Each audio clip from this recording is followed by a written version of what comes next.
జీవితంలో తోడ పుట్టిన వాళ్ళన్న వాళ్ళు మాత్రం వాళ్ళే. ఎక్కడికి వెళ్ళినా స్నేహితులు దొరకచ్చు, ఎక్కడికి వెళ్ళినా బంధువులు ఉండొచ్చు, కానీ తోడ పుట్టిన వాళ్ళన్న వాళ్ళు మాత్రం ఆ జన్మకి వాళ్ళే.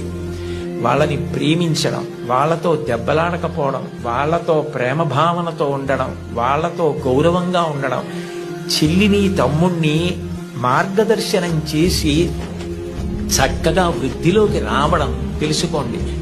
తోబుట్టువులను నిర్లక్ష్యం చేయడం, మా అన్నయ్యతో నాకు మాటలు లేవండి, మా తమ్ముడితో నాకు మాటలు లేవండి, మా అక్కతో నాకు మాటలు లేవండి, ఈ మాట అనడం చాలా దారుణం. నీ తోడబుట్టిన వాడితోటే నువ్వు సర్దుకోవడం చేత కాని వాడివి సమాజంలో ఎవరితో సర్దుకుంటావు, ఎవరితో శాశ్వతంగా స్నేహాన్ని నెరపగలుగుతావు? నిన్నెవరు నమ్ముతారు?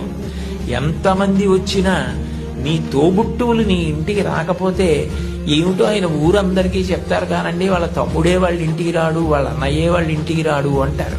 విలితి ప్రసంగం అవుతుంది. తోబుట్టువులతో సఖ్యత ఎప్పుడూ పాటించాలి.